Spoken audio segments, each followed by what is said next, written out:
Hey family, so here are some of the frequently asked questions that I got on my first week of the Natural Sunshine Healthy Eating Challenge. And so a lot of you, whether it was on Facebook or on Twitter or on NatSun or even here in the video comment section, were like, I think I can do the small plate thing, but I struggle with the water. And so I have a trick question for you. And when I talk on healthy eating, I always ask this question: what is the best source of water for the body? Do do do do do do do do do do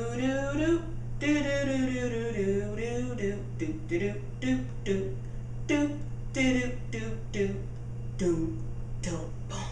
Okay, for those of y'all who are kind of young, y'all don't know that's the Jeopardy kind of music when they're trying to think of the answer. Okay, the best source of water for the body is water. Plain water. Not flavored water, not sparkling water, because that has been carbonated to give it that fizz. You want the body to recognize water in its natural form, because that is what is flowing through your body.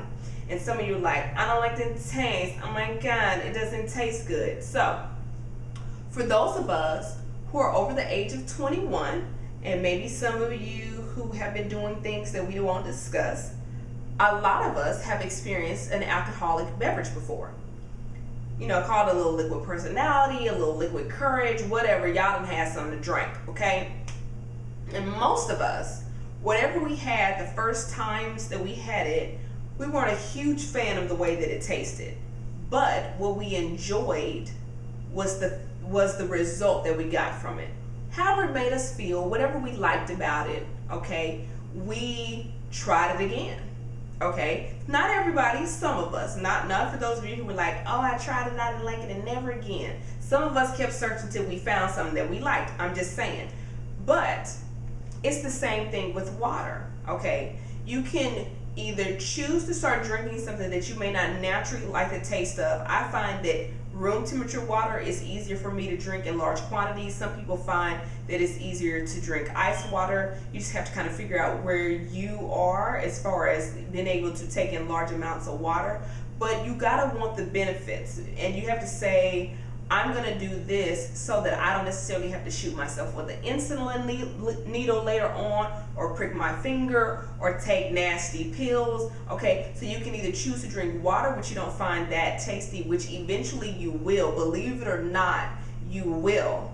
Okay, or you can say, nope, I'm not gonna be able to do it, and then when I get older, I'll just take medicine for the rest of my life.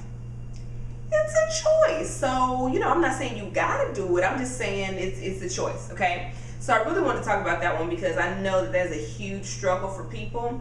And here's a great tip, and this is for as far as water and other unhealthy foods. You will eat a lot less if you don't buy it. Yeah, like if you're at home and it's like 11:30 at night and you done already got in PJs and you're in the bed watching the Golden Girls or whatever, I'm just saying, right? Are you really going to get up, get in your car, and go to the local corner store to get something carbonated to drink? If you do, you need a detox. But the most of us are going to say, I'm thirsty, let me just go drink some water, okay? So if you want to stop eating potato chips and donuts and cookies and crackers and popcorn, don't buy it.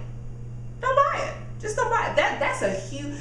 Convenience is half the battle, okay? I like candy, so I don't buy it. I'm not going to have it all up in my drawers and my cabinets and all that kind of stuff where it's easily accessible. I'm going to make the things that I desire difficult to get to, okay?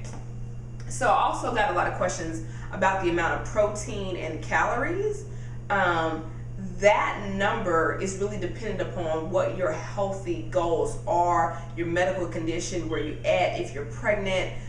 Some people are, not everyone's trying to lose weight. Some people are underweight and they're trying to gain weight.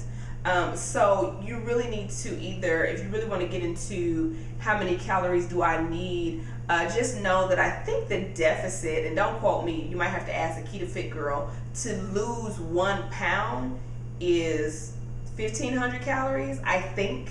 I'm not sure. It's somewhere between 1,000 and 2,000 that a deficit. I think it's 1,500. I'm not sure. Maybe 1,200. Google it. It'll tell you what's the deficit you need to have to be able to lose a pound. And mind you, you only want to pace yourself to lose about a pound to a pound and a half, at most 2 pounds a week. Okay, that is healthy, recommended. So all these people with the 5-10 pounds lost in 10 days, they're gonna be in somebody's hospital. Okay, so as far as that, you probably need a dietitian or a nutritionist. Also, about people thinking that their plate size is too small. Not the coffee cup salsa plate, so it shouldn't have a circular indentation for where you sit your teacup or your coffee cup or the mug. It should be the plate in between. Okay, if you don't have any of those, half a plate. Okay. And what else? If you have any other frequently asked questions, or you have any other questions that you didn't get in last week in the video, I just found it easier to put it all in the video than to respond to all the comments in all the different social media sites. So feel free to leave a comment or tweet me or whatever. Leave it on Natural Sunshine, or you can leave it right here in the comments in this video. And I hope that you watched part 2, and I'll see you next week for part 3. All right, happy eating.